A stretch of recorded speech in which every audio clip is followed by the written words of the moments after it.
money. In the 1970s, the banks of the United States decided that the consumer, to whom they had never lent money before, they would now lend money to. In other words, the credit card, which until then had been American Express in the hands of rich people and businessmen, would now become socialized.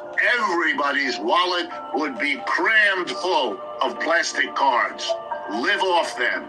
And so the American working class, from around the 1970 to the present, accumulated debt. We are a debt-ridden society in the way we never were before. We became pioneers, not in covered wagons going west, but in what we could cram plastic in our wallets. All the growth of consumption in the last 40 years has been based on women's labor, women's earnings, and debt.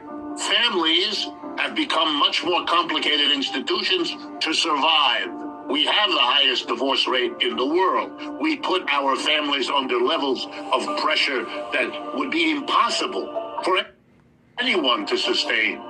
American women consume more psychotropic drugs than any other population on the planet. Why? Because they are druggies? No, because we put them under impossible pressures, which blew up the family, since the mother was what held the emotional life of so many families together. And she was now as exhausted as the husband coming back from her hours of work. The empire's foundation is beginning to crack. Well, you keep assuming more debt, which the American working class did. It borrowed. It had borrowed with government support for its house. That's how mortgages developed.